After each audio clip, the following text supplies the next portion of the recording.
প্রিয় দর্শক, সাজ্জাদ কাদেরের সালাম নেবেন। আসসালামু আলাইকুম, প্রীতি এবং শুভেচ্ছা। এই মুহূর্তে আপনাদের সামনে কথা বলবো পশ্চিমবঙ্গের মুখ্যমন্ত্রী মমতা বন্দ্যোপাধ্যায় এবার ভারতের প্রধানমন্ত্রী নরেন্দ্র মোদীকে বাংলাদেশ বিষয়ে চিঠি দিলেন। এই প্রসঙ্গটা নিয়ে কথা বলবো। বিগত 11 মাসে বাংলাদেশে নানা রকম ঘটনা ঘটে গেছে, দুর্ঘটনা ঘটে গেছে। এর মধ্যে গত মঙ্গলবার বাংলাদেশের সিরাজগঞ্জের রবীন্দ্র কাছারি বাড়িতে, সিরাজগঞ্জের শাহজাদপুরে অবস্থিত, সেখানে কাছারি বাড়িতে হামলার ঘটনা ঘটেছে।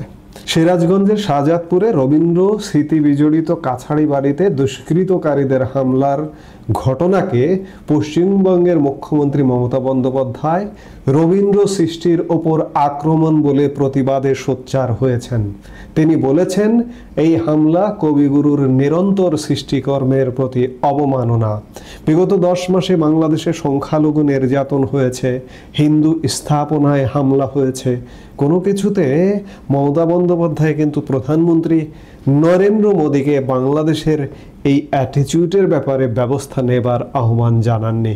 কিন্তু 11 মাসের মাথায় এই প্রথম রবীন্দ্র স্মৃতি ধ্বংসের কারণে প্রধানমন্ত্রী নরেন্দ্র মোদীকে রীতিমতো চিঠি লিখে বাংলাদেশ কর্তৃপক্ষের সাথে আলাপ করতে বললেন, প্রতিবাদ জানাতে বললেন।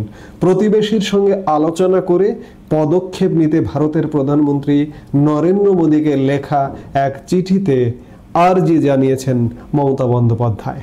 মোদীকে মমতা লিখেছেন, প্রতিবেশী দেশে আমাদের ঐতিহ্যের প্রতি এমন হিংসাত্মক কাজের প্রতিবাদ জানিয়ে সে দেশের সরকারের সঙ্গে কথা বলুন।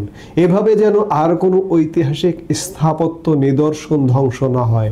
সেই সঙ্গে মুখ্যমন্ত্রী আন্তর্জাতিক স্তরে প্রতিবাদ প্রয়োজন জানিয়ে বলেছেন, রবীন্দ্রনাথ ঠাকুর শুধু 2 বাংলার নন, গোটা বিশ্বের গর্ব।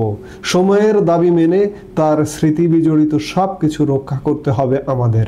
মমতা বলেছেন, বাংলাদেশের সিরাজগঞ্জে ঐতিহাসিক স্থান কবিগুরুর পৈতৃক বাড়িতে ভাঙচুরের ঘটনা কথা জানতে পেরে অত্যন্ত দুঃখ পেয়েছি।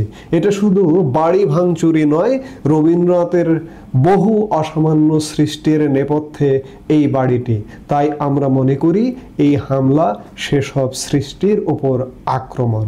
বিশ্বকবির সিরাজগঞ্জের পৈতৃক বাড়িটি ঐতিহাসিকভাবে কাছারি বাড়ি নামেই পরিচিত। এই বাড়িতে রবীন্দ্রনাথ বিভিন্ন সময়ে থেকেছেন, বিভিন্ন সাহিত্যকর্ম এই বাড়ি থেকে রচনা করেছেন। বর্তমানে এখানে রবীন্দ্র মেমোরিয়াল মিউজিয়াম গড়ে উঠেছে। সেই মিউজিয়ামেই আমি শুরুতে যেটি বলছিলাম, গত মঙ্গলবার দুষ্কৃতকারীরা হামলা চালিয়ে বহু ঐতিহাসিক নথিপত্রের ক্ষতি সাধন করেছে। পশ্চিমবঙ্গের বিরোধী দলীয় বিজেপি নেতা শুভেন্দু অধিকারীও এই হামলার প্রতিবাদ জানিয়েছেন। সোশ্যাল মিডিয়ায় একটি পোস্টে তিনি বিএনপি এবং ছাত্র শিবিরের কর্মীদের হামলার জন্য দায়ী করেছেন।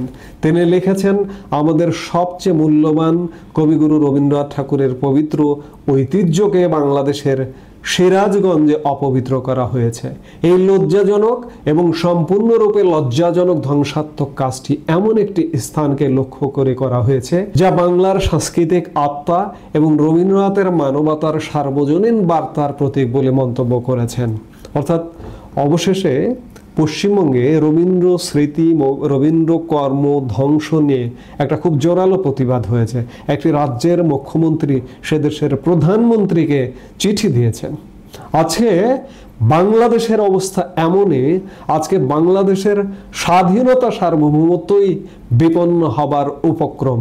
আজকে এই গত 11 মাসে বাংলাদেশের স্বাধীনতার বহু স্মারক ইতিমধ্যে ধ্বংস করে ফেলানো হয়েছে। মুক্তিযুদ্ধের অনেক স্মারক ধ্বংস করে ফেলা হয়েছে। যে বাড়ি থেকে বাংলাদেশের মুক্তিযুদ্ধের পরিকল্পনা হয়েছিল, ধানমন্ডি 32 বঙ্গবন্ধু শেখ মুজিবুর রহমানের বাসভবন, সেই বাসভবনও বুলডোজার দিয়ে ভেঙে ফেলানো হয়েছে।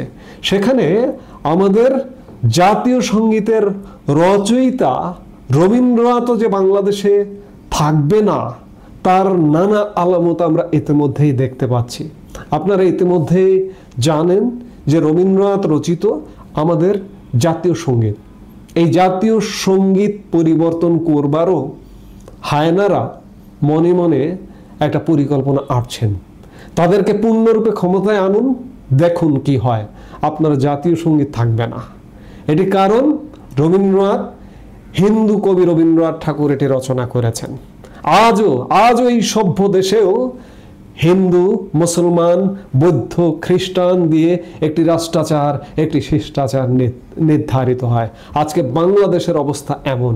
বাংলাদেশ 1971 সালের পূর্বের বাংলাদেশে ফিরে গেছে। বিগত 1 মাসে এটি বুঝতে আর বিশেষ গবেষক হতে হয় না, দার্শনিক হতে হয় না। আজকে পাকিস্তান পিরিয়ডে, পূর্ব পাকিস্তানে রবীন্দ্র চর্চা এক প্রকার নিষিদ্ধ ছিল, রবীন্দ্র চর্চা করা যেত না এখানে। আজকে বাংলাদেশেও যারা রবীন্দ্র চর্চা করেন, যারা রবীন্দ্র প্রেমী আছেন, তারা আগামী দিনে এই মুহূর্তেও আপনি যদি রবীন্দ্র গবেষক বলেন, আপনি রবীন্দ্রসঙ্গীত শিল্পী বলেন, রবীন্দ্র সাহিত্য নিয়ে গবেষণা করেন, এগুলো বলেন, আপনার জন্য বিব্রতকর পরিস্থিতি বাংলাদেশ তৈরি হবে। কাজেই আগামীর বাংলাদেশে যদি যে গোষ্ঠীটি ক্ষমতায় আসতে চাইছে, ক্ষমতার কেন্দ্রে এই মুহূর্তে আছে, এক প্রকার এই মুহূর্তেও আছে, রবীন্দ্র চর্চা আসলে হবে না। আজকে শাহজাদপুরে, সিরাজগঞ্জের শাহজাদপুরে রবীন্দ্র কাছাড়ি বাড়িতে হামলা হয়েছে, কালকে কুষ্টিয়ার শিলাইদহে হামলা হবে। এগুলো বুলডোজার দিয়ে ভেঙে ফেলবে, রবীন্দ্রনাথের অস্তিত্ব এখানে রাখবে না। কাজেই ভারত থেকে প্রতিবাদের ঝড় উঠছে, প্রতিবাদ হয়েছে। বাংলাদেশ থেকেও, বাংলাদেশের মানুষ যদি হাতে চুরি পরে বসে থাকে, বাংলাদেশ কিন্তু ধ্বংস হয়ে যাবে। 1971 সালে যে রক্তক্ষয়ী সংঘর্ষের মাধ্যমে 30 লক্ষ প্রাণ আর 3 লক্ষ মা বোনের ইজ্জতের বিনিময়ে যে বাংলাদেশটি অর্জিত হয়েছিল, ইতিমধ্যে সেই বাংলাদেশটি পাকিস্তানের দিকে ঝুঁকে পড়েছে, 71 পূর্ব বাংলাদেশের দিকে ঝুঁকে পড়েছে। সামনে যে গোষ্ঠীটি ক্ষমতায় আসতে চাইছে, সে গোষ্ঠীটি যদি পাকাপোক্তভাবে ক্ষমতায় আসে, তাহলে আপনি নিশ্চিত থাকুন যে বাংলাদেশ থেকে রবীন্দ্রনাথকে নিশ্চিহ্ন করে দেওয়া হবে। স্বাধীনতা, মুক্তিযুদ্ধের যত স্মৃতিচিহ্ন আছে, বঙ্গবন্ধু, সব কিছু নিশ্চিহ্ন করে দেওয়া হবে। কাজেই বাংলাদেশের মানুষকে সচেতন হতে হবে। ভারত থেকে প্রতিবাদ হচ্ছে, বাংলাদেশের মানুষকে সচেতন হতে হবে। আর চুরি পরে ঘরে বসে থাকার সময় কিন্তু নেই। এই মুহূর্তে এ পর্যন্ত। সবাই ভালো থাকুন, সুস্থ থাকুন। আমাদের ভিডিওগুলো নিয়মিত পেতে সাবস্ক্রাইব করুন Sajjad Kadir and the legends YouTube channel এবং লাইক, কমেন্ট, শেয়ার করে সাথে থাকুন।